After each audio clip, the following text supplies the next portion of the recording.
नमस्कार, बहुत बहुत स्वागत है आप सभी का इंडिया डेली के इस खास शो में जिसका नाम है मुद्दा गरम है और आपके साथ मैं हूं किरण। मुद्दा गरम है में हम हर दिन जनता के मुद्दे लेकर आते हैं और जनता के बीच में आते हैं और तमाम हमारे साथ प्रवक्ता हमसे जुड़ते हैं जिनसे हम बातचीत का दौर जो है वो चलाते हैं और जानने समझने की कोशिश करते हैं कि देश में आखिरकार अगर दिल किसी का धड़क रहा है तो किसके लिए और कैसे और कहां और राजनीति किस तरफ चली जा रही है। आज बात करेंगे हम असम की, क्योंकि असम की सरकार ने बड़ा फैसला लिया है। ये बड़ा फैसला ऐसे ही नहीं है, हम आए दिन देख रहे हैं किस तरह से हिमंता सरकार जो है कई बड़े और नए फैसले जो है वो यहां पर लिए चले जा रहे हैं।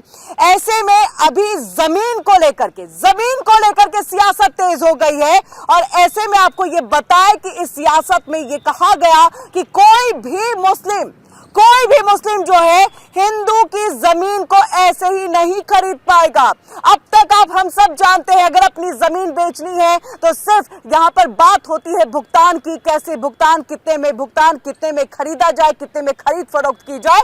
लेकिन अब असम के अंतर्गत यह कानून आने जा रहा है कि अब आप किसी भी हिंदुओं की जमीन को ऐसे ही नहीं खरीद पाएंगे। सरकार की अनुमति आवश्यक है, वहां से एनओसी आपको लेना होगा। इसके पीछे बहुत बड़ी वजह है, बहुत बड़ा खुलासा हुआ और इसी वजह से हिमंता सरकार ने ये बड़ा फैसला जो है यहां पर लिया। इन सब के बीच में आपको बता दें कांग्रेस और अन्य विपक्षी दलों का ये कहना है कि ये एक तरह से फैसला असंवैधानिक है, एक तरह से फैसला जो है वो धार्मिक तौर पर समाज को बांटने वाला है और साथ ही ये कि क्या जमीन खरीद में अब सरकार की अनुमति इतनी आवश्यक होना जरूरी है और कानून बनेगा तो समाज किस तरफ जाएगा, ये यहां पर कांग्रेस और बाकी विपक्षी दलों का कहना है। लेकिन इसके साथ साथ आपको ये भी बता दें हिमंता सरकार की तरफ से ये कहा गया है कि तर्क खास तौर से दो है हमारे पास। एक है कि जिस तरह से डेमोग्राफी चेंज हो रहा है वो बहुत बड़ी वजह, और वहीं लैंड जिहाद ये भी एक बहुत बड़ा मसला है जो असम में आए दिन, और अब असम ही नहीं सिर्फ बिहार, बंगाल और अगर हम झारखंड की भी बात कर ले तो वहां पर भी यही तस्वीर जो है वो दिखाई देती है। और यही दो तर्क जो है हिमंता सरकार की तरफ से दिए गए हैं कि इसी वजह से ये बड़ा फैसला हमने लिया है। खास तौर से इस बड़े फैसले के पीछे की वजह है बारपेटा, जहां पर एक अधिकारी ने जो है किस तरह से वहां जितने भी हिंदुओं की एक जमीन थी उसे मियां मुसलमानों को दे दिया। आपको यह बताया कि मियां कौन, मियां जो बांग्लादेश से आए हुए हैं और वो यहां पर अब रहने लगे हैं। स्थानीय मुस्लिमों की बात नहीं की जा रही है, यहां पर बांग्लादेश से आए हुए मियां मुसलमानों के नाम हिंदुओं की कई सारी जमीनों को कर दिया गया। यही सबसे बड़ी वजह है कि इस तरह का फैसला लिया गया और हिमंता सरकार ने इस बात को भी क्लियर किया है ये किसी विशेष समुदाय के ऊपर में कोई टारगेट नहीं है, इसलिए इसे धर्म से जोड़ करके ना देखा जाए। खास चर्चा करेंगे इसी पर। हमारे साथ दो खास मेहमान जो है वो जुड़ चुके हैं। हमारे साथ संदीप मिश्रा जी है, राजनीतिक विश्लेषक जुड़ चुके हैं, तो वही हमारे साथ बीजेपी के नेता आलोक वत्स जी भी जुड़ चुके हैं और हमारे साथ यहाँ पर कुछ और भी खास हाजी नाजिम जी भी हमारे साथ जुड़ गए हैं। हम चाहेंगे हाजी नाजिम जी जल्दी से आप आए क्योंकि कार्यक्रम की शुरुआत हो चुकी है। पीस पार्टी के प्रवक्ता है, वही हमारे साथ कुछ जनता भी जुड़ी है, हम उनके पास भी जाएंगे और इसी के साथ मुद्दा गर्म है कि शुरुआत हम करते हैं। सबसे पहले संदीप मिश्रा जी आपका हम यहाँ पर रुक करते हुए ये बताइएगा, ये जो हिमंता सरकार की तरफ से फैसला लिया गया है ये अपने आप में कितना बड़ा फैसला, या फिर ये कहें कि ऐसा नहीं है कि हिंदुस्तान में एक तरह से अराजकता फैलाने की एक तरफ है बड़ा कदम है ये? देखिए, जैसा कि पूर्वोत्तर के राज्यों के बारे में मैं बता दूं आपको, संविधान में स्पेशल व्यवस्था है कि उनकी क्षेत्रीय जो पहचान है उसको सुरक्षित रखा जाए और उसी लिए संविधान की अनुसूची में व्यवस्था की गई है कि उनको एक विशेष अधिकार प्राप्त है। जहां तक बात आती है आसाम की अगर आप देखें तो वहां के जो मूल नागरिक है कहीं न कहीं जो पश्चिम बंगाल से सीमा सटी हुई है और जो इधर से आपका क्या कहते हैं बांग्लादेश से जो सटा हुआ है उधर से जो घुसपैठ हो रही है उसके चलते वहां की जो क्षेत्रीय पहचान है उस पे एक तरह से खतरा पैदा हो चुका है। जैसे आपने 2-3 गांवों का नाम लिया, धुबरी, बारपेटा और इन सब जगहों पे जो है, तो ऐसे में वहां की क्षेत्रीय पहचान को सुरक्षित रखने के लिए मुख्यमंत्री ने यह कदम उठाया। मैं थोड़ा यहाँ पे स्पष्ट करूं, यहाँ धर्म से रिलेटेड कोई मामला नहीं है। मैं थोड़ा इसको कहना चाहूंगा, जो आपने कहा कि इसमें विवाद हो रहा है, इसमें विवाद की कोई बात नहीं है क्योंकि जो कानून असम के मुख्यमंत्री जी लेके आ रहे हैं उसमें उनका कहना है अंतर धर्म मतलब 2 धर्मों के मानने वालों के बीच अगर कोई जमीन जमीन का सौदा हो रहा है तो उसमें देखा जाएगा कि कहीं कोई साजिश तो नहीं है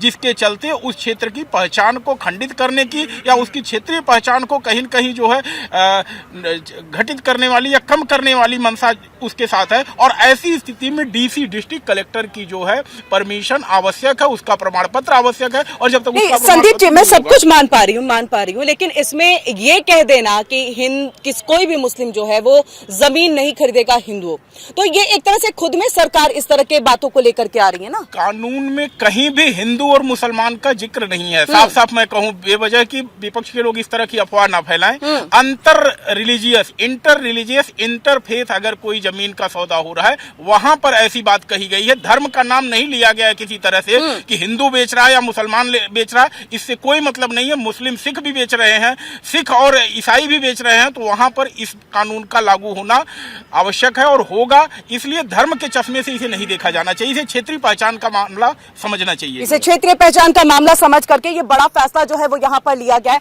हाजी नाजिम जी आऊंगी आपके पास, आपका भी बहुत बहुत स्वागत है हमारी इस खास चर्चा में। आपके पास आते हुए आलोक वत्स जी, क्या नहीं लग रहा है, क्योंकि अब वीएचपी की तरफ से, विश्व हिंदू परिषद की तरफ से ये मांग की गई है कि ये फैसला सिर्फ और ये कानून सिर्फ असम तक ना रहे, इसे पूरे देश में लागू किया जाए। बिहार, झारखंड, बंगाल, ये सब यहाँ पर डेमोग्राफी चेंज हो रही है। ये बात कहना सही है कि जिस तरीके से बांग्लादेश और म्यांमार से लोग हिंदुस्तान में घुस आए हैं, अगर ये प्रक्रिया अपनाई जाएगी जमीन के खरीद फरोख्त में, तो उस आदमी की पूरी जांच डीएम ऑफिस करेगी कि जो आदमी खरीद रहा है वो इस हिंदुस्तान का नागरिक है या नहीं। तो बहुत से लोग जो यहाँ पर आकर पैसों के दम पर 10 की चीज को 30 में खरीद लेते हैं और बेचने वाला भी लालच में आके बेच देता है। तो यहाँ पर जिस तरीके से बाहर के लोगों की घुसपैठ हो रही है, जमीन खरीदने के बाद वो अपना आधार कार्ड बनवा लेता है, राशन कार्ड बनवा लेता है, इस पर रोक लगेगी। मैं विश्व हिंदू परिषद के इस मांग का समर्थन करता हूँ कि किसी भी आदमी का जमीन अगर खरीद फरोख्त हो तो उसकी जांच डीएम ऑफिस से करने के बाद, परमिशन मिलने के बाद ही वो खरीद बिक्री होनी चाहिए। इससे जो बाहर से लोग यहाँ आए हैं वो आइडेंटिफाई हो जाएंगे और उनको पकड़ने में मदद मिलेगी। नहीं, ये तो ठीक है, इसके लिए तो अन्य उपाय भी कर सकते हैं ना, लेकिन ऐसे में नहीं लग रहा है ये समाज को तोड़ने वाली बात हो रही है। अन्य उपायों में ये भी एक उपाय होगा, ये भी एक उपाय हो सकता है। ऐसे में समाज नहीं टूटेगा। समाज क्यों टूटेगा? अगर आप हिंदुस्तान के नागरिक हैं तो आपको क्या दिक्कत है? आप डीएम ऑफिस को जांच करने दीजिए, वो क्लियरेंस दे देगा, खरीद लीजिए, क्या दिक्कत है? ये खास तौर से जो बाहर से आए हुए बांग्लादेशी जो घुसपैठ करते हैं उनके लिए। बिल्कुल, और घुसपैठियों की तादाद कितनी है ये आपसे छिपा हुआ नहीं है। बिल्कुल, अब नहीं देख लीजिए कितनी तादाद में ये जितने घर में काम करने वाली औरतें हैं ये सब बांग्लादेशी हैं, 90%। असम में तो अब 40% के करीब जा रहे हैं। आप कैसे देख रहे हैं हिमंता सरकार का जो ये फैसला आया, ये कानून बनाने की बात हो रही है और वीएचपी ने भी इस पर जो है मुहर लगा दी, लेकिन कांग्रेस का कहना है असंवैधानिक है, बाकी विपक्षी दल भी इसे अलोकतांत्रिक बता रहे हैं। हाँ किरण जी, देखिए बात तो बिल्कुल सही है। भाई मैंने संविधान पूरा पढ़ा, अब पूरे संविधान के अंदर मैंने कहीं पे भी ये नहीं देखा कि हिंदू मुसलमान को जमीन नहीं बेच सकता, मुसलमान हिंदू को नहीं बेच सकता। पूरे संविधान की एक एक कॉपी मैंने बार बार इस तरीके से रीड करी कि हो सकता है किसी आर्टिकल या किसी अनुच्छेद में इसका उल्लेख किया हुआ हो, लेकिन ऐसा उल्लेख नहीं है। और रही बात अभी इन्होंने क्या कही, भाजपा के प्रवक्ता जी ने, इन्होंने कहा कि घुसपैठिया भारत के अंदर। भाई कितने घुसपैठिया 2014 से 2025 के बीच में, वो एक आंकड़ा तो होना चाहिए। लेकिन आपको एक बात पता है, भाई मैं तो जानता हूं कि एक घुसपैठिया मेरी नजर में आई है, एक घुसपैठिया मेरी नजर में आई है, वो आपको भी मैं थोड़ा सा अवगत करा दूं। भाई देखो, पाकिस्तान से एक महिला अपने 4 बच्चों को दुबई के रास्ते नेपाल के होते हुए भारत के अंदर आई। हाजी नाजिम जी, कब तक उनको बुलाएंगे? डेमोग्राफी चेंज नहीं मान रहे हैं क्या वो वैध तरीके से आई? मैं तो सिर्फ डेमोग्राफी चेंज नहीं मान रहे हैं क्या? कब तक एक को भुनाएंगे यहाँ? नहीं, क्या वो घुसपैठिया नहीं है? मुझे तो सिर्फ इतना पता होना चाहिए कि वो घुसपैठिया थी, है या नहीं, ये सरकार जवाब देगी। और रही बात एक और, भाई हम इनसे बार बार पूछते हैं कि कितने घुसपैठिया आए, ये कहते हैं कि भारत के अंदर देखिए 5 करोड़ घुसपैठिया आए, लेकिन अल्लाह का शुक्र है पीस पार्टी को अपने आर्मी पे पूरा भरोसा है। इतना भरोसा है कि पत्ता तक नहीं हिल सकता बॉर्डर पे से, तो घुसपैठिया कैसे आ सकते हैं? अभी आपने देखा होगा बांग्लादेश के अंदर किस तरीके से हमारे हिंदू भाइयों के साथ अप्रिय घटना घट रही थी। अप्रिय घटना घट रही, इतनी बात पूरी होने दीजिए। अप्रिय घटना घटने पे वहां के बांग्लादेशी बॉर्डर तक के आए, लेकिन मेरी आर्मी ने उनको वापसी कर दिया। जब मेरी आर्मी ने उन बांग्लादेशी हिंदू पीड़ित भाइयों को वापसी कर दिया, तो भारत के अंदर घुसपैठिया कैसे आ सकता है? इसका जवाब सिर्फ और सिर्फ तो ये जो निरंतर उनके आने की प्रक्रिया है वो आज से नहीं है ना, वो तो बहुत पहले से है। हमारे साथ मुन्ना हबीब जी भी जुड़ चुके हैं, कांग्रेस पार्टी के प्रवक्ता हैं। बहुत बहुत स्वागत है आपका। तालियों की गड़गड़ाहट के साथ शुरुआत हो जाए। शुरुआत में आप कम थे इसलिए हम नहीं आए आपके पास जी। हाजिम नाजिम भाई अभी कह रहे थे कि इंडिया में घुसपैठिया क्या आ ही नहीं सकता है, आया ही नहीं है कोई। हमको बहुत भरोसा है अपने आर्मी पे। अभी SIR चालू हुआ ये बंगाल में। आप बताइए किरण जी, आप कैसी रिपोर्टर जब गई बॉर्डर पर तो बाल बच्चा समेत जो बांग्लादेशी सब भाग रहा था, उसको जब लोग पूछता था आप क्यों जा रहे हो बांग्लादेश, तो इंडिया में SIR चालू हो गया, हमारे पास कोई कागजात नहीं है। वो कौन सब था, वो कहाँ से आया? वो कहाँ से आए जल्दी बताइए। फिर मैं आऊंगी मुन्ना हबीब। हाँ देखिए, जिस तरीके से अब इन्होंने देखिए ये व्हाट्सएप यूनिवर्सिटी वाले ज्ञान वाले वीडियो यूट्यूब पर देख लिया, पब्लिक को देख लिया, और इन्होंने ये कह दिया कि वो है। मैंने ये कहा कि भाई मैं ये कहता हूँ कि SIR का समर्थन पीस पार्टी खुलकर करती है और कहती है कि पूरे भारत के अंदर SIR होना चाहिए। लेकिन आपके अकेले करने से नहीं होगा ना, कांग्रेस तो विरोध कर रही है, TMC विरोध कर रहे हैं। हाँ सुन लीजिए भाई, देखिए अभी आपने कहा कांग्रेस विरोध कर रही है। देखिए मेरे यहाँ काबिल मेरे मुन्ना भाई कांग्रेस के प्रवक्ता, वो जवाब देंगे। लेकिन पीस पार्टी खुलकर समर्थन करती है SIR का। और बिहार के अंदर इन्होंने कहा कि घुसपैठिए आए थे। भाई SIR हुई, कितने घुसपैठिए थे उसका पता चला नहीं चला। लेकिन मैं ये कहना चाहता हूं आपके चैनल पे, ये घुसपैठिया बहुत ज्यादा चालाक है। इतने चतुर चालाक घुसपैठिए मैंने आज तक नहीं देखे। जहां पर भी चुनाव होता पहले अपनी उपस्थिति दर्ज करा देते। इतने चतुर चालाक ये घुसपैठिया है, और इतने चतुर चालाक घुसपैठिया आज तक भारत के अंदर आपने देखे नहीं होंगे कि अपने जाके बता देते कि हम उस राज्य में पहुंच रहे हैं, वहां पर चुनाव है। इससे बड़ी बात क्या होगी भाई? घुसपैठिया कहां से आ रहे? मैं तो इनसे बार बार यही। ठीक है संदीप जी। हाजी नाजिम साहब कह रहे थे व्हाट्सएप यूनिवर्सिटी वाला, मैं अथॉरिटेटिव टेक्स्ट पे आ जाता हूँ। PIB का डेटा है, प्रेस इंफॉर्मेशन ब्यूरो पे। सुनिए, प्रेस इंफॉर्मेशन ब्यूरो की भारत सरकार की साइट पे लिखा हुआ है, ऑन रिकॉर्ड है कि 145 किलोमीटर सीमा जो है, जो पश्चिम बंगाल की बांग्लादेश से लगी हुई है, उसको अधिग्रहण करके ममता सरकार ने नहीं दिया है। और सवाल आप केंद्र सरकार से पूछ रहे हैं घुसपैठिए कैसे आ जा रहे हैं। अरे भाई, आप जब सीमा ही नहीं दे रहे हैं हमको सुरक्षित करने के लिए, फेंसिंग करने के लिए ही नहीं दे रहे हैं, तो सवाल आपका उठाना जो है बेईमानी है यहाँ पर। और दूसरी बात जो बार बार आप यहाँ पे उठा रहे हैं कि इस तरह से जो SIR का मामला घुमाने की कोशिश कर रहे हैं, हम इसका समर्थन कर रहे हैं। अरे भाई, हर जगह आप SIR की प्रक्रिया पर सवाल उठाए हैं। हर जगह आप कह रहे हैं कि इलेक्शन कमीशन ज्ञानेश कुमार का केंद्र सरकार का एजेंट है। इस तरह की बातें जब आप कर रहे हैं तो निश्चित ही आप उस रेफरी पर क्वेश्चन उठा रहे हैं। बिल्कुल, और ये फैक्ट है। इसको संसद में गृह मंत्री अमित शाह ने भी इस बात का जिक्र किया था कि फेंसिंग के लिए इतना बड़ा एरिया जो है वो नहीं दिया जा रहा है। मुन्ना हबीब जी, आपके पास आते हुए इस बात को बताइए, क्योंकि विपक्ष इसका विरोध, यानी कांग्रेस खास तौर से विरोध करते हुए कि असंवैधानिक है और लोकतांत्रिक है ये जो पूरा कानून बनाने की यहाँ पर बात सामने आई है कि अब कोई भी मुस्लिम जो है वहां पर हिंदुओं की जमीन को नहीं खरीद पाएगा। नहीं, सवाल ये है कि आज ये हिंदू और मुसलमान इसकी नौबत आई क्यों? बार बार असम के सरकार के द्वारा, हेमंत बिस्वा शर्मा जी के द्वारा कहा जा रहा था कि हमने सबका विकास किया, असम का विकास किया, जितने भी वहाँ पीड़ित लोग थे सबको सुरक्षा देने का काम, रोजगार देने का काम, युवाओं को रोजगार दिया, किसान की आय को दुगुनी की, महिलाओं को हमने सुरक्षा दी। तो मैं ये कह रहा हूँ, इन चुनाव के वक्त में ये हिंदू मुसलमान शमशान कब्रिस्तान, हिंदुस्तान पाकिस्तान, ये आखिर है क्या? भारतीय जनता पार्टी 2013 में जिस मुद्दे से केंद्र में सरकार बनाई, आज उस मुद्दों पे वो खड़ी नहीं उतर रही है। आप देखिए 2014 का चुनाव बरगलाने के लिए ये सब है। बिल्कुल बरगलाने की ही बात हो रही है। मैं ये कह रहा हूँ कि अगर हमने काम किया तो मैं सीना ठोक के कह सकता हूँ कि मैंने विकास किया है तो आप वोट दीजिए। कई राज्यों में कई मुख्यमंत्रियों के द्वारा कहा गया, आप भी बहुत समझदार एंकर, आपको पता है, कई राज्य के मुख्यमंत्री ने कहा कि अगर हमने राज्य में विकास नहीं किया तो आप मुझे वोट मत देना। क्या भारतीय जनता पार्टी शासित राज्यों में किसी मुख्यमंत्री ने ऐसा कहा?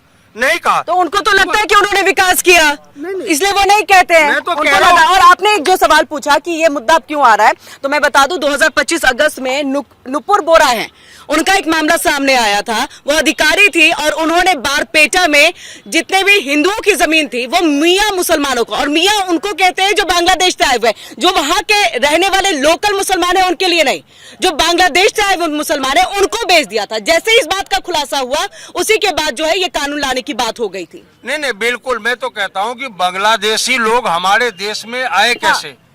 50 किलोमीटर बॉर्डर का दायरा अगर केंद्र सरकार के अधीन है तो भारतीय जनता पार्टी बताए। तो बताया ना संदीप जी ने, मैं कह रहा हूँ कि अमित शाह जी कह रहे कि 150 किलोमीटर का एरिया हमें नहीं दिया जा रहा तारबंदी के लिए। हाँ। वो कब कह रहे हैं? जब चुनाव है। लेकिन ममता बनर्जी क्या कह रही है? हमने पहले ही कहा, आप सुन तो लीजिए। अच्छा चलिए आप कह लीजिए, अच्छा ठीक है कह लीजिए फिर हम। आप निष्पक्ष रहिए, नहीं, मैं अपनी बिल्कुल बात निष्पक्ष पूरी हूं, मैं कर तो लूं। फैक्ट भी बता दूं आपको। हमने अमित शाह की बात की, स्वाभाविक है ममता बनर्जी का भी बात करूंगा मैं। हाँ। ममता बनर्जी ने कहा कि 150 किलोमीटर का जो दायरा, गृह मंत्री कह रहे नीति ये अमित शाह जी कि हमें नहीं दिया जमीन, ये हाँ। गलत कह रहे। हमने पहले ही कहा था कि आपको जो जमीन है वो एक्वायर कीजिए, जिस जमीन पे आपको तार बिछानी आप तार बिछाइए। हमें बांग्लादेशी घुसपैठ को हिंदुस्तान में लाने का कोई शौक नहीं है। ये पता ही है उसका। अच्छा अब मैं बोलूं, आप बार बार जो कह रहे हैं कि आप निष्पक्ष रहिए, मैं निष्पक्ष ही हूं और मैं फैक्ट को, क्योंकि आप विधानसभा की तस्वीरें देखते होंगे, बंगाल की विधानसभा की तस्वीर थी जब मुख्यमंत्री ममता बनर्जी रोई थी।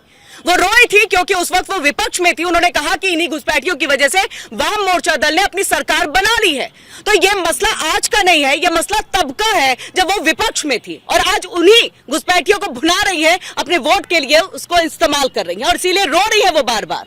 नहीं, मैं बार बार कह रहा हूँ हाँ। कि भारतीय जनता पार्टी, जैसे अगर झारखंड का चुनाव है तो वहाँ पे भारतीय जनता पार्टी के नेता जाते कहते मित्रों घुसपैठिया घुसपैठिया घुसपैठिया, चुनाव समाप्त, घुसपैठिया खत्म, कहाँ चले जाते? अच्छा। सवाल पूछिए। हाँ। कितने घुसपैठिया निकालने का काम किया कांग्रेस के शासन काल में?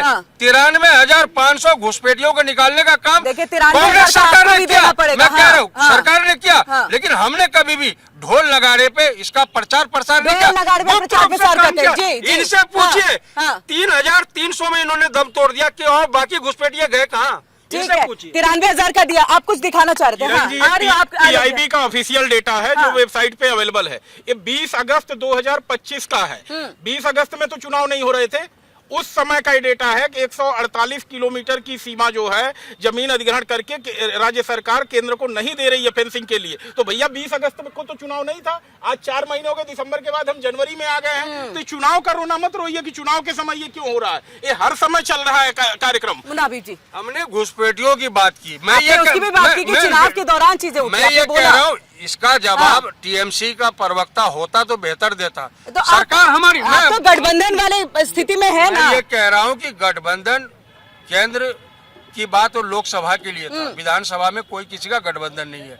अगर वहाँ पे गलत हो रहा है तो अभी भी जो हमारे वहाँ प्रदेश अध्यक्ष है जी चौधरी साहब, वो अभी भी विरोध कर रहे हैं। देखिए गलत का विरोध कांग्रेस पार्टी हमेशा से करती आई है, करती रहेगी। दूसरी बात, इन्होंने कहा कि एसआईआर पे इतना बवाला क्यों हो रहा है, तो मैं इनको कहना चाहता हूँ इससे पहले एसआईआर 2003 में हुई थी, उस टाइम भी तो केंद्र में बीजेपी की सरकार थी, तो हंगामा क्यों नहीं हुआ? सवाल यह है कि आज चोर चोटों की झूठों की सरकार है और इसलिए एसआईआर के बहाने यहाँ पर लोगों को। चलिए जवाब दीजिए इसका। हेलो, देखिए आ रही हूँ आप लोगों के पास में, क्वेश्चन तैयार रखिएगा। कांग्रेस के प्रवक्ता मुन्ना भाई थोड़ा देर से आए थे, तो हम समझे कि हम लोगों के लिए और यहाँ के जनता के लिए मिठाई लेके आएंगे, क्योंकि आज फिर इसमें इनको एक बहुत बड़ी जीत हासिल हुई है। ये राहुल गांधी के नेतृत्व में सेंचुरी पूरा करना चाहते थे, तो आज महाराष्ट्र की जनता ने इनका 96वां स्कोर पूरा कर दिया है। आज ये 96 बार राहुल गांधी के नेतृत्व में चुनाव हार गए हैं। अब बहुत जल्दी यहाँ की जनता इनका सेंचुरी नहीं पूरा करवा देगी। वो कह रहे हैं अब जवाब नहीं दे रहे हैं। अब एसआईआर की बात है, एक जीत हुई है, खुशी मना लेने दीजिए, ये भी जीत हुई है, खुशी मना। कोई बात नहीं है, अब मिठाई बाद में ले लेंगे आपसे, सेंचुरी पर ले लेंगे, कोई बात नहीं, वो भी जनता मरवा देगी आपको बहुत जल्दी। दूसरी बात ये कह रहे हैं कि हम बांग्लादेशियों को। रुकिए 1 मिनट। हाँ जी, अरे जीत पे इतना इतराते क्यों हो? हारे हमें घबराते क्यों हो? अरे हमने चुनाव हारा, हिम्मत नहीं हारा है। और नाक में दम करने का काम कांग्रेस पार्टी हमेशा करती आई है और भारतीय जनता पार्टी को करती रहेगी। बिल्कुल, तो नाक में दम करते रहेंगे, बिल्कुल तालियों की गड़गड़ाहट है।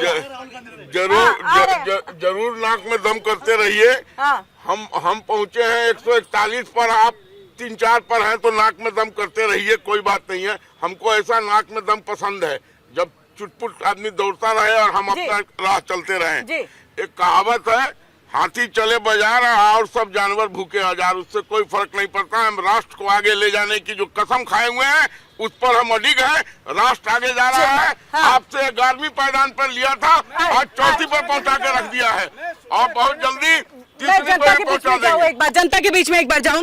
जो राष्ट्र आगे जाने की बात की है, क्या ये जो है जमीन कि अब मुस्लिम नहीं खरीद पाएंगे, इससे राष्ट्र आगे जाएगा? इस पे मेरे को जानकारी नहीं है, मैं अभी आया हूँ तो अभी मेरे को मुद्दा पता ही चीजें नहीं। समझने में आपको समय लग रहा है। अभी जो आसाम की तरफ से आइए, सामने आइए, इससे क्या राष्ट्र आगे जाएगा जो जमीन को लेकर के अभी नया कानून बिल्कुल बने जा बिल्कुल रहा है? इससे हमारे इसलिए खिलाफ कर रहे हैं बीजेपी वाले, बिल्कुल सही बात है।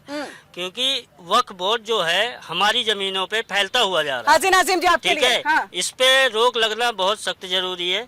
दूसरी बात जो बता रहे हैं घुसपैठिए आ रहे हैं, सरकार किसी की भी हो, घुसपैठिए आते हैं हमारे सरकार के अंडर में। इंडियन आर्मी किस लिए लगी हुई है? इनकी कमी है ना। सरकार किसी की भी हो, उसका कोई पक्षपात नहीं है, चाहे बीजेपी को हो, कांग्रेस को भी हो।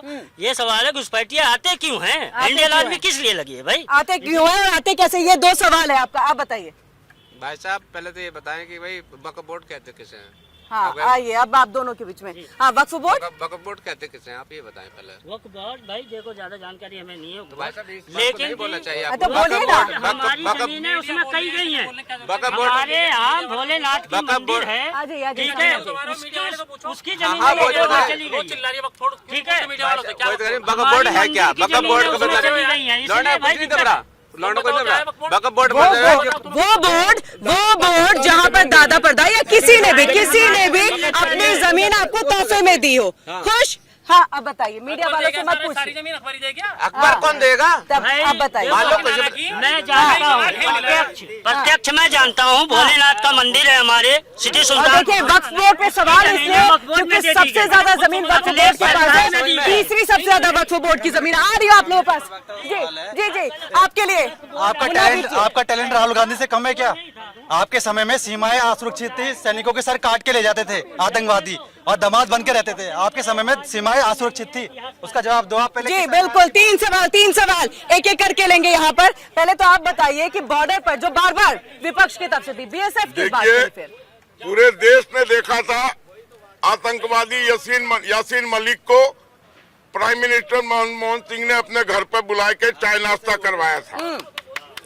और आप बात कर रहे हैं कि हम लोग आतंकवादी का साथ देते हैं। कितने आतंकवादियों को हमने बिल से निकाल के क्या हाल कर दिया, ये आपको पता है, और आगे भी करते रहेंगे। इस चीज को हम रोकने वाले नहीं हैं। बिल से निकाल के ले आएंगे जो भी आतंकवादी भारत की तरफ गलत नजर बॉर्डर एरिया सुरक्षा पे, बॉर्डर एरिया सुरक्षा पे भी अभी उन्होंने कहा कि ये ममता बनर्जी को हमने कहा कि 148 एकड़ जमीन वहाँ आप कब्जा करके दीजिए फेंसिंग के लिए। आज तक नहीं दिया इन्होंने। अच्छा, तो ये गलती इनकी है। हाजी नाजिम जी, वो पूछ रहे हैं आपसे कि वक्फ बोर्ड के पास इतनी संपत्ति है, अब अगर जमीनों पर रोक लग जाएगी तो बुरा क्या है? बहुत जमीन है उनके पास में। हाँ देखिए, वक्फ बोर्ड का मामला भी देखिए कोर्ट के अंदर अधीन है, तो उस पे मैं टिप्पणी ना करते हुए नहीं, इस फैक्ट पे तो जाएंगे ना कि जमीन उनके पास बहुत है। क्यों, कहाँ से? हाँ सुन तो लीजिए, देखिए मैंने कहा कि वो कोर्ट के अधीन है। अगर उस पर टिप्पणी करने का मतलब यह है कोर्ट पे क्वेश्चन मार्क करना, तो वो हम लोग नहीं चाहते। हम कोर्ट का मतलब नया बिल आ रहा था तब तो क्वेश्चन था, सवाल ही सवाल थे आपके, सवाल ही सवाल थे, नया बिल आ रहा था। वक्फ बोर्ड के बारे में मैं इनको एक बात बताना चाहता हूँ। कांग्रेस के रिजिम में एक बिल पास हुआ था कि वक्फ बोर्ड जिस जमीन की तरफ देख देगा वो उसकी हो जाएगी। ना उसके ऊपर आप कोर्ट में केस कर सकते हैं, ना उसके ऊपर आप किसी तरीके का कोई लड़ाई झगड़ा कर सकते हैं। झूठ बोलते हैं, हाँ। ये झूठ ये बोलते हैं। और इसको हमने रोका। आज वक्फ बोर्ड के ऊपर 32,000 मुसलमानों ने केस किया हुआ है कि इन्होंने हमारी जमीन रोक ली है। हाँ देखिए अभी इन्होंने कहा कि वक्फ बोर्ड ने जहाँ पर भी उंगली कर दी उसकी जमीन होगी। नुमाइंदा कौन वहाँ नियुक्त करता है? सरकार के अधीन में आता है वो वक्फ बोर्ड जो। और रही बात ये अंबानी की जमीन पे गए हैं कोर्ट, अंबानी झूठ बोलते हैं कि नहीं कोर्ट में नहीं जा सकते। और दूसरी बात, एक चीज और, मैं जब वक्फ की बात होती है तो मैं अपने देश के सम्मानित जनता से एक बात कहना चाहता हूं। इन्होंने कहा कि वक्फ के पास इतनी जमीन है जो गरीब तबका का मुसलमान है उसका फायदा होगा। तो फिर मैं दूसरी बात है वो और कहता हूँ कि आप क्या फायदा हो रहा है, किसको फायदा हो रहा है, क्या दिया आपने? सुन तो लीजिए। नहीं, कौन सी जमीन दे दी आपने? हॉस्पिटल कितने बनवाए? हाँ, दिल्ली के कितने बनवाए? दिल्ली के अंदर पूछूंगी हॉस्पिटल कितने बने? हाँ। एक डिबेट के अंदर, एक नेशनल डिबेट के अंदर मेरे साथ वक्फ बोर्ड के फॉर्मर पर्सन थे। उन्होंने कहा कि दिल्ली के अंदर वक्फ बोर्ड की जमीन पे स्कूल बने हुए, उन्होंने हॉस्पिटल भी बताया वक्फ बोर्ड के। और रही बात ये, मैं ये कहना चाहता हूँ कि भाई आप तो मुसलमान को ये कह रहे हैं कि जो गरीब तबका है उसको जमीन का फायदा हो, लेकिन ये बता दीजिए ये जो है आश्रम, सुन लीजिए, आश्रम मठ के पास कितनी जमीन है उसको भी ट्रांसपेरेंसी हो जाने दीजिए ताकि मेरे जो गरीब हिंदू भाई है उस जमीन का फायदा उनको भी हो सके। वक्फ का खुलासा हुआ, आप भी खुलासा करिए। किरण जी, पूरा डिबेट जो है डिरेल हो रहा है दूसरी तरफ। बिल्कुल। असम में जिस बात की हम लोग आज चर्चा कर रहे हैं, मुख्यमंत्री के निर्णय की, मैं यहाँ पर सभी लोग हैं दिल्ली, नोएडा, एनसीआर से जुड़े हुए हैं। 2 जगह का नाम लूंगा, एक जगह है महारानी बाग और दूसरा है जामिया नगर अबू फजल इनक्लेव। हमारे आप में सबको पता है वहां पर 30, 35, 40 लाख में आप घर ले सकते हैं अबू फजल इनक्लेव में, लेकिन महारानी बाग में लेने की सोच भी नहीं सकते हैं। क्यों? क्योंकि वहां एक विशेष लोग अबू फजल इनक्लेव में हैं और यहाँ पर भी विशेष लोग हैं। यहाँ पर अगर आपके पास पैसा है करोड़ों रुपए तब वहां आप ले सकते हैं, लेकिन अबू फजल इनक्लेव में एक धर्म विशेष के लोगों का कंसंट्रेशन ऐसा हो गया है कि दूसरे धर्म के लोग वहां जाके जमीन ले ही नहीं सकते और ना ही शांति से रह सकते हैं। तो इस तरह की चीजें, जब पॉपुलेशन का कंसंट्रेशन हो रहा है, डेमोग्राफी का जो कंसंट्रेशन हो रहा है, जैसे नूह और मेवात जैसी जगह बन रही हैं, इन सब चीजों को चेक करने की जरूरत है और कानून लाने की जरूरत है। और जो आसाम में किया गया इसी चीज को किया जा रहा है कि भाई आसाम की अगर आइडेंटिटी सुरक्षित करनी है तो हमारे गांव की भी आइडेंटिटी सुरक्षित करनी है। बिल्कुल, अगर बिसरक गांव है तो बिसरक गांव की आइडेंटिटी सुरक्षित होनी चाहिए। बिल्कुल, और इसी के तहत किया जाएगा। आप ये बताइए, एक सवाल था आपके लिए यहाँ से कि आपके वक्त में, यानी कांग्रेस की, यूपीए की जब गवर्नमेंट थी उस वक्त में भी तो सुरक्षित नहीं, वहां तो मतलब सिर काट करके ले जाया जाता था सैनिकों का। सैनिकों का सिर कभी नहीं काटा गया। हाँ, आतंकवादी के हमले जरूर होते थे तो उसे कंट्रोल किया जाता था। हम आतंकवादी को कंट्रोल किया जाता था या कोई कार्रवाई नहीं होती थी? अगर कार्रवाई नहीं हुई तो अब जब कसाब को कैसे फांसी दिया गया? और ये लोग, आप सुन, मैं कह रहा हूँ ना, ये लोग आतंकवादी पे बात करते हैं। ये इनसे पूछिए कि इनके चचा कंधार गए थे आतंकवादी को छोड़ने। दूसरा सवाल, आज तक सतपाल मलिक कहता रह गया, वो उनकी स्वर्गवास भी हो गई, उनके सवालों के जवाब अब तक नहीं दे पाए, जबकि सतपाल मलिक बीजेपी के द्वारा गवर्नर बनाए गए और बहुत वरिष्ठ नेता बीजेपी के थे। वो कहते रह गए कि 400 किलो आरडीएक्स कहां से आया, ये 14 आतंकवादी किसने भेजा। हमने अमित शाह को लेटर लिखा था कि 40 जो हमारे 40 जवान है उनकी हत्या की कोशिश की जाएगी। सवाल किसने पूछा था, हम चाहेंगे सवाल किसने पूछा था वो सामने आए एक बार। क्या सेटिस्फाई लग रहा है? क्योंकि मैं तो बिल्कुल भी यहाँ पर सेटिस्फाई नहीं लग रही हूँ। बीएसएफ बॉर्डर पे सुरक्षा की बात उठी, बॉर्डर पे तब भी सुरक्षित नहीं थे। मैं ये कह रहा हूँ कि 26/11 हमले हुए। 26/11 के हमले में आतंकवादी को मारा गया और आतंकवादी को पकड़ा गया। 20 पटल पे कांग्रेस पार्टी ने पाकिस्तान को नंगा करने का काम किया। अब हमारी बात नहीं, देखिए माइक आप ही की तरफ है। बिल्कुल, पाकिस्तान को 20 पटल पे नंगा करने का काम किया। हमने पाकिस्तान को बताया, कांग्रेस के शासनकाल में सार्वजनिक तौर पे वहां पे मुकदमा चला पाकिस्तान के ऊपर कि आपका आदमी थे, लेकिन भारतीय जनता पार्टी के शासनकाल में 654 घटनाएं आतंकवादी के द्वारा हुआ। और जो बड़े घटने थे जैसे पहलगाम, यूरी, पठानकोट, इन घटनाओं में आतंकवादी कहाँ गए, ये सवाल का जवाब भारतीय जनता पार्टी आज तक नहीं दे पाई। सत्यपाल मलिक कहता रह गया। आप उनके एयर स्ट्राइक, आप उनके सर्जिकल स्ट्राइक, आप उनके ऑपरेशन सिंदूर, इन सब से आपको लग रहा है कि कुछ हुआ नहीं वहां पर?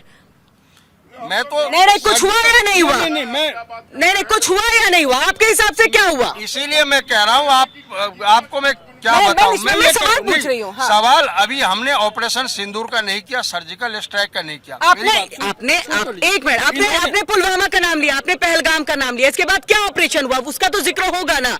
2026-11 के बाद क्या ऑपरेशन हुआ वो बताइए। कसाब को पकड़ा, एक को तो आपने तुरंत में मौत के घाट उतार दिया। कसाब को पकड़ने के बाद रात में कोर्ट खुलती है, क्यों?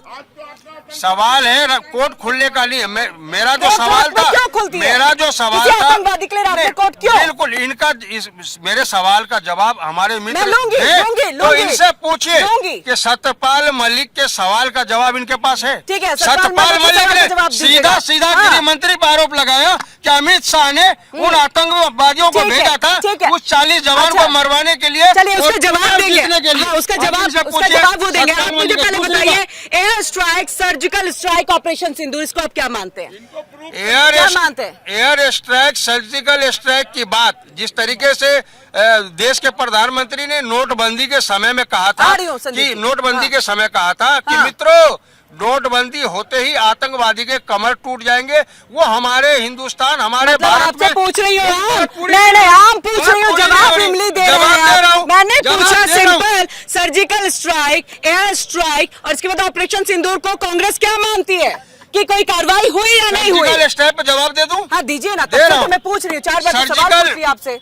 उरी का हमला हमारे देश में होता है, हमारे जवानों को मारा जाता है, हमारे जो देश की जनता उस पर गोलियां चलाई जाती है। उसके बाद जो है ये भारतीय जनता पार्टी सरकार सर्जिकल स्ट्राइक करती है, उसके बाद हमें क्या मिलता है सिले में? किरण जी, कांग्रेस की जो दुर्गति हुई है उसका सबसे बड़ा कारण है कि हमारे सैनिकों की शहादत को जो है इस शक की निगाह से देखते हैं। पुलवामा हमले को सुनिए पहले, पुलवामा हमले को आप कहते हैं भारत सरकार ने प्लान किया है, तो क्या है आप बताइए। सुनिए, मुंबई में 26/11 का हमला क्या कांग्रेस ने चुनाव जीतने के लिए प्लान किया था? ये बताइए, क्या आपने ऐसा किया था? आप इस चीज का जवाब दीजिए। 26/11 मुंबई क्या चुनाव जीतने के लिए आपने ऑपरेशन सिंदूर पे कितने सवाल उठा दिए आप लोगों ने? अभी तो मैं रिसेंट कांग्रेस ने अजय राय मैडम सवाल नहीं उठा, देश की जनता ने सवाल किया। विपक्ष के नाते हमारे राष्ट्रीय नेता श्री राहुल गांधी जी ने नरेंद्र मोदी से सवाल किया है कि आप बताइए जब हम सक्षम थे तो आपने युद्ध विराम क्यों की? सीधा सा सवाल। जिस पाकिस्तान को 2014 से आप मारने की बात करते थे, धमकाने की बात करते थे, तोड़ने की बात करते थे, और जब बदला लेने की बारी आई तो अब दुम दबा के भाग गए। चलिए, यानी बदला नहीं लिया गया, लेकिन क्या देश को युद्ध की आग में झोंकना चाहिए? आ रही आप लोगों के पास, आ रही हो। हाँ देखिए, जिस समय मुंबई में हमला हुआ था और उन्होंने हमारे और विदेशी नागरिकों को मारा था, वो कलावा बांध के आए थे। वो आतंकवादी कलावा बांध के आए थे और इनके एक बड़े नेता ने कहा था कि ये हिंदू आतंकवाद है, मतलब ये हमें भगवा आतंकवाद है। तुकाराम जी का मैं धन्यवाद देता हूँ जिन्होंने अजमल कसाब को पकड़ा, वो भी कलावा बांधे हुआ था। जो ये खुला मामला, ये सब आतंकवादी पाकिस्तान के थे, ये कोई हिंदू आतंकवाद नहीं था, उस पर इनकी कोई बोलने नहीं करी। उसके बाद कांग्रेस के दिग्विजय सिंह ने मुंबई में एक पुस्तक का विमोचन किया जिसमें लिखा कि मुंबई हमले जो है आरएसएस की साजिश है। इस तरह की प्लानिंग जो थी, इस तरह की प्लानिंग इन्होंने। हाँ देखिए, यहाँ पहलगांव घटना का जिक्र हुआ। भाई पहलगांव में जो घटना घटी उसका हमें बड़ा दुख है, क्योंकि पाकिस्तान से जो आतंकी आए थे वो इंसान की शक्ल में हैवान थे, लेकिन वही इंसानियत को बचाने के लिए इंसान की शक्ल में मुसलमान थे। हमारी दोनों बहन सोफिया कुरैशी और व्योमिका सिंह ने पाकिस्तान को घुटने पे टिका दिया, लेकिन हाँ हमें बड़ी खुशी थी कि पाकिस्तान को घुटने पे टिका दिया, लेकिन हमारी उसी सोफिया कुरैशी को आतंकी की बहन करने वाले इन्हीं के एक मंत्री थे, और क्या कहा था कि ये आतंकी की बहन है सोफिया कुरैशी को। तो हमें बड़ा दुख हुआ, भाई हम देश की सीमा पर लड़ रहे थे और हमारी बहन को ये आतंकी की बहन करी थी, कितनी बड़ी शर्मनाक बात थी। लेकिन मैं ये कहना चाहता हूँ, ये देश सबका है और देश के अंदर हाजी नाजिम जी, हाजी नाजिम जी, हाजी नाजिम जी, हाजी नाजिम जी, इस बात का जवाब दीजिए। सोफिया कुरैशी और व्योमिका सिंह ये दोनों आए सामने, इनको मौका भारत सरकार की तरफ से मिला। आइए और आप अपनी बात को रखिए किसके तहत, क्योंकि पहलगाम में महिला और उनको बता करके उनके सिंदूर को उजाड़ा गया था, इसलिए उनको ये मौका दिया गया। अब इसके साथ साथ आप मुझे ये भी बताइए, क्या यहाँ पर राहुल गांधी इतने सवाल उठाते, कितने फाइटर जेट हमारे मारे गए, अजय राय जो राफेल है उसमें नींबू मिर्ची बांध करके, क्या आप इसका भी यहाँ पर खंडन करेंगे कि उन्होंने गलत किया, गलत कहा? हाँ, कई सवाल जो कहे कि एक प्लेट में जो है एकदम व्यंजन परोस के आपने पाकिस्तान को सौंप दिया कि भारत ने किस तरह से जो है डिफीट किया और नरेंद्र सरेंडर तक का यहाँ पर दावा कर दिया। हाँ किरण जी, देखिए मुझे अपनी आर्मी पे, पीस पार्टी को बड़ा फख्र है, बहुत फख्र है। सरकार पे, सरकार पे? हाँ सुन लीजिए, देखिए भाई मेरे पीस सरकार पार्टी, पे सुन है या लीजिए, नहीं? पीस सरकार पे है या नहीं पार्टी भरोसा? होने के नाते मैंने कहा कि हमें अपनी आर्मी पे पूरा भरोसा है, फख्र है, हम गर्व महसूस और करते हैं। अपनी सरकार पे भरोसा है या नहीं? हाँ देखिए, जब पहलगांव की घटना हुई 140 करोड़ की आबादी भारत सरकार के साथ खड़ी हुई थी और कहा कि पाकिस्तान को नस्ते नाबूद कर दीजिए क्योंकि उन्होंने हमारे 26 भारतीयों की हत्या करी है। तो पीस पार्टी खुलकर भारत सरकार के साथ आई थी और कहा था कि पाकिस्तान को खत्म कर दीजिए क्योंकि हमारे 26 भारतीयों की हत्या हुई है। लेकिन सवाल वही है कि हर किसी का खंडन होना चाहिए जो भारत के खिलाफ हो। अब चलिए वापस हम अपने टॉपिक पे आते हैं क्योंकि हम डिरेल हो चुके हैं और हम ऑपरेशन सिंदूर और यहाँ पर आ चुके हैं। आइए, आप लोग कुछ कह रहे थे, यहाँ पर आपकी तरफ से ही कुछ कहा जा रहा था। कई लोग थे यहाँ पर जो जुड़े हुए थे, बाकी अपनी बातों को रख रहे थे, लेकिन वापस से अपने टॉपिक पर हम आते हैं जी। आइए, हम तो वैसे डिरेल हो गए अपने टॉपिक से, लेकिन ये बताइए कि जो इस तरह से यहाँ पर बार बार हिंदू मुस्लिम की चीजें ली आई, लाइक तुर्कमान गेट के पास जो हुआ, जहां पर मस्जिद के आसपास का जो अतिक्रमण था तोड़ा गया, अब उसके बाद असम में सरकार वो बार बार कह रही है कि डेमोग्राफी चेंज हो रहा है, हमें अगर अपनी संस्कृति को बचाना है, हिंदुओं को बचाना है, तो हमें यहाँ पर इस तरह के कदम उठाने होंगे। इसको आप धर्म विषय से जोड़ करके ना देखें। बिल्कुल, जो गलत चीजें, जो गलत जगह कहीं भी कोई भी विकास किया गया है वो ध्वस्त करना चाहिए, चाहे वो रोड में आए या मंदिर की जमीन हो या मस्जिद की जमीन हो या किसी भी राज्य में, उसे ध्वस्त करना चाहिए, उसे हटाना चाहिए। अवैध अतिक्रमण जो भी है उसे हटाना चाहिए। इसमें कोई राजनीतिक नहीं करना चाहिए। ये हमारे देश में खाली एक मुद्दा बना के राजनीति करना, कोई भी है, सरकार किसी की हो, उसे गलत करना अधिकार नहीं है। अच्छा, क्या इस तरह से मुस्लिमों को एक बरगलाने की कोशिश होती है?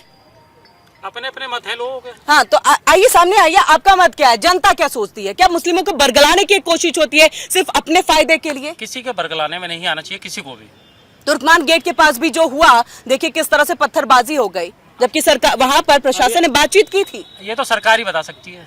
सरकार को सब पता है कि कहाँ गलत है कहाँ सही है, हम क्या बताएं। अच्छा, सरकार यानी आप सीधे जनता है, जनता को नहीं पता? बताइए।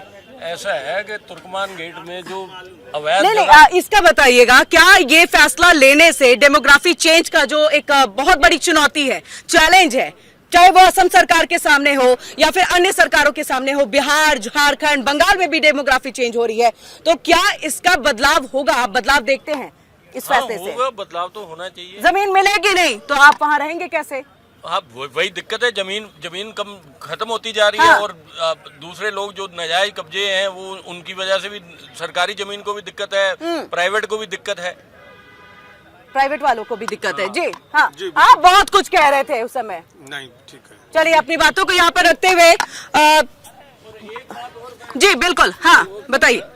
जो SIR पे बार बार चर्चा करते हैं लोग के नेता बहुत परेशान है, जनता परेशान नहीं है SIR से, नेता बहुत परेशान है। अच्छा, SIR से खुश हैं? हाँ, क्या दिक्कत है? जिसके पास डॉक्यूमेंट है, सब कुछ है, उसको क्या दिक्कत है? जनता, आम आदमी को क्या दिक्कत है? आम आदमी इससे परेशान नहीं होता। आदमी, ये नेताओं की परेशानी है। जब SIR होगी, सही वोटर है वो बाहर आएगा, जो नहीं है वो नहीं आएगा, वो अपने आप बाहर हो जाएगा। इससे जनता को क्या परेशानी है? जनता को क्या परेशानी है? सिर्फ राजनेताओं को परेशानी है, उनका वोट बैंक खिसक जाएगा। नहीं, मैं तो कह रहा हूँ कि पहले भी मैंने कहा, आपको दोबारा मैं कह रहा हूँ कि जनता के परेशानी की बात है। नेता और विपक्ष इसलिए परेशान है, आप सोचिए कि SIR से किसी को कोई दुविधा नहीं है। यही SIR 2003 में हुई, जब केंद्र में भारतीय जनता पार्टी की सरकार अटल जी के नेतृत्व में चला था, किसी को नहीं परेशानी यहाँ है ना कि आप SIR के माध्यम से 14 पॉइंट आप बनाते हो। पहला पॉइंट क्या है कि आपके दादा हिंदुस्तान में रहते थे कि नहीं रहते थे, उस कौमा को भरिए। दूसरी बात, आप 1992 में आपने वोट दिया नहीं दिया उस कोमा को भरिए। तीसरी बात, 2002 में चलिए आपके वो वोटर प्रक्रिया, मुन्ना हबीब जी, वो प्रक्रिया तो हम जानते हैं, लेकिन एक चीज बताइए, ये तो चुनाव आयोग का काम है ना। चुनाव आयोग को कौन कौन से क्लॉज ले रहे हैं, ये तो चुनाव आयोग पे छोड़ दीजिए। नहीं, मैं कह रहा हूँ कि देश में कौन नागरिक है, कौन नागरिक देश का नागरिक नहीं है, ये चुनाव आयोग का काम है, ये तो गृह मंत्री का काम है। गृह मंत्री का काम है, लेकिन SIR की प्रक्रिया तो चुनाव आयोग में, वो कौन कौन से क्लॉज लेते हैं, ये तो उनका काम है। तो SIR आपने आधार कार्ड को लिंक करने की बात कही, तो आधार कार्ड वहाँ पर सुप्रीम कोर्ट ने कर दिया। SIR में जिस तरीके से बिहार में कोर्ट के द्वारा डांट फटकार चुनाव आयोग को लगाया गया, उसके बाद चुनाव आयोग ने दोबारा सुधार किया। क्या इनमें सभी भाइयों ने नहीं देखा? क्या देश की जनता ने नहीं देखा? कि क्या जनता उस को पर कोई सवाल दिक्कत नहीं खड़े है। होने वो चाहिए? तो कह रहे हैं जनता को मैं कोई कह रहा हूँ दिक्कत नहीं है। दर्शकों के सवाल से कोई नहीं है, सवाल ये है, मैं पूछ रहा हूँ आपसे कि जिस तरीके से बिहार में बिहार में चुनाव आयोग के द्वारा शाह और शहनशाह के कहने पे SIR की शुरुआत हुई, क्या उसमें बदलाव नहीं हुआ? कोर्ट जब हस्तक्षेप किया 12 नंबर पे आधार कार्ड ही तो लगाया गया ना। 12 ठीक है, जल्दी से आप जवाब दे दीजिए। हाँ, SIR ये बराबर प्रधानमंत्री मोदी का अपमान करते हैं। पहले राफेल पे बोले चौकीदार चोर है, चौकीदार चोर है, चौकीदार चोर है। ये प्राइम मिनिस्टर के लिए ये लैंग्वेज होना चाहिए। और उसका हासिल क्या हुआ? उसके बाद इन्होंने कहा, सुनिए वो कह रहे हैं इसी का बेनिफिट तो बीजेपी को मिल रहा है। उसके बाद इन्होंने कहा नरेंद्र सरेंडर, नरेंद्र सरेंडर। तो इनको जनता ने हरियाणा, दिल्ली, महाराष्ट्र सरेंडर करा दिया। उसके बाद बिहार में गए, वोट चोर, गद्दी छोड़, वोट चोर, गद्दी छोड़। तो वहां पर जनता ने इनको 6 पे टिका दिया। और आपके इंफॉर्मेशन के लिए वो 6 भी 2-4 दिन में भागने वाला है। ये बीजेपी में ले रहे हैं क्या? ये 0% बीजेपी में ले रहे हैं क्या? बता में लेंगे, क्यों JDU में जाएंगे कि LJP में जाएंगे, लेकिन कांग्रेस में वो अपना फ्यूचर नहीं देख रहे हैं। और ये वहाँ पर 0% सन्नाटा हो जाएंगे। अब हम वापस लैंड जिहाद पे बात नहीं, तीसरी बात कि अगर कोई वोट कटता है तो इनको कैसे मालूम है पहले से कि मेरा ही वोटर था? इन्होंने बपोती बना रखी है। चलिए, ये इनका वोट। अच्छा, ये मुझे बताइए, आप लोग बार बार जो आप कहते हैं हाजी नाजिम जी की ये घुसपैठिए कहाँ से आ जाते हैं, डेमोग्राफी कैसे चेंज हो रही है। अगर हम असम की यहाँ पर बात कर ले, क्योंकि असम का ही मुद्दा उठ रहा है, बंगाल का भी हम जिक्र यहाँ पर कर लेंगे। चुनाव नजदीक है, इसको आप अलग परे हटा करके देखिए, लेकिन इस बात से, फैक्ट से आप भी, बारपेटा, गोलपारा, ये सब जो वो जगह है, धुबरी, करीमगंज, दारंग, मोरीगांव, नौगांव, बोंगाईगांव, ये सब जो है यहाँ पर डेमोग्राफी चेंज हो रही है। 40% से अबव हो गए हैं यहाँ पर जो मुस्लिम समुदाय के लोग हैं। और खुद गृह मंत्री अमित शाह ने इस बात का जिक्र किया था, फर्टिलिटी की वजह से नहीं, बाहर से आए हुए लोगों की वजह से यहाँ पर इतनी ज्यादा डेमोग्राफी चेंज हुई है। पाकिस्तान में 1947 में हम 21% थे, आज हम 1.5% हो गए। और असम में ये 40% हो गए। क्या इन्हीं को आता है बच्चा पैदा करना कि हिंदुओं को भी आता है? आपके पास मुन्ना भी देखिए, हाँ, आसाम की बात हो रही है। देखिए, आसाम, बंगाल में ले लीजिए, मुर्शिदाबाद, बहुत वहाँ के जो साइड वाले एरियाज है, बॉर्डर एरिया है, वहाँ पर भी 50% से अब बिल्कुल। देखिए, आसाम के अंदर अब चुनाव है, आप सभी को पता है कि नजदीक है चुनाव की तारीखें, लेकिन वहाँ रोजगार की बात नहीं हो रही है, वहाँ महिलाओं की सुरक्षा की बात नहीं हो रही है। वहाँ सिर्फ और सिर्फ मुसलमान हिंदू भाइयों की जमीन ना खरीद ले, या हिंदू भाई मुसलमान की जमीन ना खरीद ले। कल को तो ये कह देंगे कि ये, सुन लीजिए, ये सड़क पर चले ना, मुसलमान ना चले सड़क पर, इस तरीके के विधान ना कर देंगे। और एक चीज और, सुन लीजिए, एक चीज जमीन खरीद सकता है।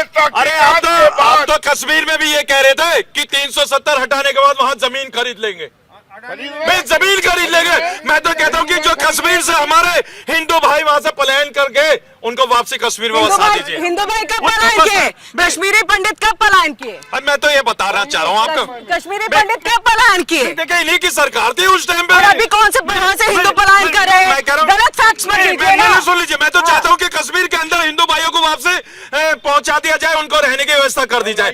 और रही बात यहाँ पे SIR के बाद, एक बात आपने कही थी कि आधार को लिंक करने की, सुन लीजिए, आपने कहा बात है कि आधार को लिंक करने की, भाई एसआईआर की बात होती है तो एसआईआर स्पेशल इंटेंसिव रिवीजन, जब सारी वोटों का शुद्धिकरण हो गया और आने वाले टाइम में सब जगह हो जाएगा तो आधार को ईवीएम से लिंक कर देना, क्योंकि कोई भी घुसपैठिया की वोट नहीं डल सकती। ईवीएम में आधार से लिंक होगा तो जाहिर सी बात है कि आपकी वोट बिल्कुल जेन्युइन पड़ेगी, कोई भी आपको घुसपैठिया नहीं कहेगा। नहीं हाजी नाजिम जी, घुसपैठियों का वोट नहीं पड़ सकता, घुसपैठिया हमारे देश में रह भी नहीं सकता, इसकी तैयारी है और इसकी तैयारी होनी चाहिए। मुझे लग रहा है भारतीय होने के नाते आप भी इस बात को जो है मंजूर करेंगे कि हर घुसपैठियों को यहाँ से निकाला जाए। किरणजीत, वो घुसपैठिया हम लोगों के सामने खड़ा कर दिया जाए। सबसे पहले पीस पार्टी हाजी नाजिम खान उन घुसपैठियों में लात मारेंगे और अपने देश से भगाएंगे।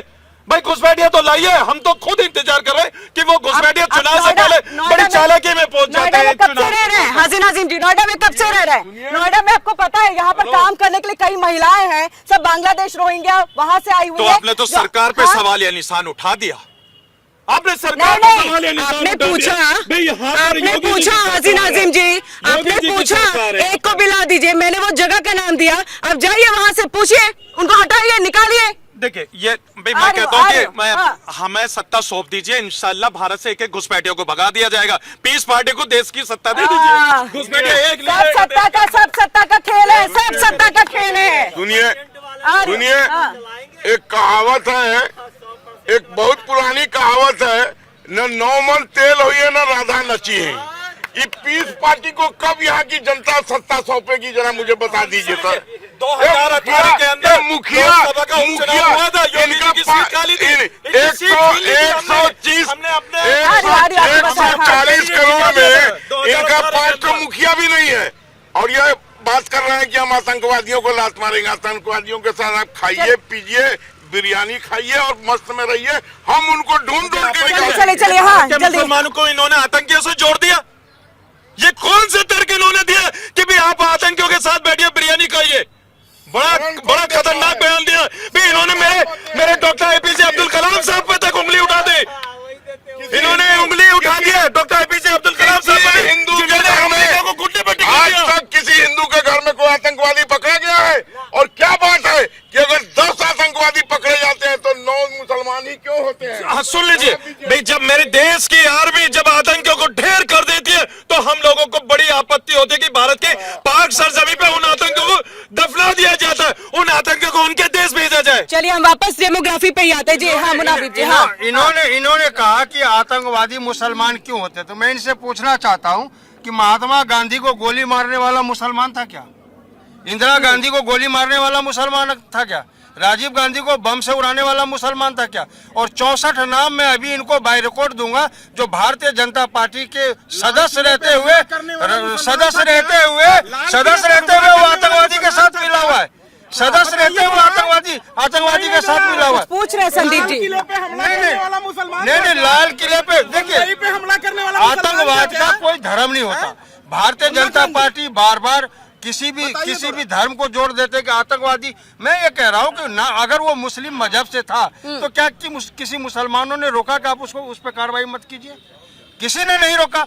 जो आतंकवाद है वो आतंकवाद है, जो क्राइम कर रहा है क्राइम का कोई जात नहीं है। अगर आप उसको मुसलमान के एंगल से आप देखोगे तो यही एक धारणा है जो देश में आप बनाने की नैरेटिव सेट करने की कोशिश कर रहे हो, और यही एक वजह है असम में इन बातों को दोबारा से उठाया जा रहा है कि हिंदू मुसलमान शमशान कब्रिस्तान हिंदुस्तान। नहीं तो क्या गलत है वहाँ पर अगर संख्या बढ़ती चली जा रही है एक समुदाय की? और देखिए बार बार इस बात का जिक्र हो रहा है कि फर्टिलिटी की वजह से नहीं, यानी कि वहाँ पर जो स्थानीय मुस्लिम रह रहे हैं उनके पैदाइश यानी कि जन्म देने वाले बच्चों की वजह से नहीं, बाहर से आने वाले लोगों की वजह से। सुरक्षा के दृष्टिकोण से भी ये कहीं ना कहीं बहुत ज्यादा एक खतरनाक है। इसके साथ अगर वहां पर जमीनें दी जा रही है, मैंने तो नोरा बोरा का नाम जो है यहाँ पर बताया ही आपको कि किस तरह से उन्होंने जो है जमीनें दे दी हिंदुओं की, तो नहीं लग रहा है कि संस्कृति परंपरा इन सबको बचाने के लिए ऐसे ठोस कदम की जरूरत है और हेमंता सरकार कुछ अच्छा कदम उठा रही है? नहीं, मैं यही तो कह रहा हूँ कि 10 साल से हेमंत बी शर्मा की सरकार भारतीय जनता पार्टी के नेतृत्व वहाँ चल रही है। मैं ये कह रहा हूँ कि जब सरकार बनी तो क्या उसे ये पता नहीं था इस एरिया में जो यहाँ पे घुसपैठी हैं वो जमीन ले रहे हैं, कब्जा कर रहे हैं, घर तो बसा रहे हैं? इसीलिए तो कार्रवाई हो रही है ना। आपने भारतीय जनता पार्टी के प्रवक्ता से सवाल नहीं कार्रवाई तो पूछा। इसीलिए हो रही है ना कितने सर। घुसपैठियों को निकालने का काम किया? अब जाइए ना। हाँ। नहीं, चुनाव के समय इन्हें घुसपैठिया याद आ जाता, तो चुनाव के समय इन्हें आतंकवादी याद आ जाता, चुनाव के समय इसे हिंदुस्तान, पाकिस्तान, शमशान, कब्रिस्तान ने तो अच्छा, पता नहीं ऑपरेशन सिंदूर हुआ, ऑपरेशन सिंदूर और कौन सा चुनाव चल रहा है? किरण जी, अब देश बदल गया है। अब केवल चुनाव पे ही बात नहीं होती, साल के 365 दिन हिंदू मुसलमान होती है। क्यों? क्योंकि पहले केवल मुसलमान होता था। एक पार्टी थी जिसको केवल मुसलमान से मतलब होता था, कब्रिस्तान की बात हमेशा करता था। आज जब हिंदुओं की बात हो रही है तो पेट में दर्द हो रहा है। हिंदुओं की बात हो रही है, सनातन की बात हो रही है, सनातन को जोड़ने की बात हो रही है। हिंदू, सिख, जैन, बौद्ध सब एक साथ भगवा झंडा के नीचे इकट्ठा हुए हैं। इसीलिए आपको दिक्कत हो रही है। हाँ।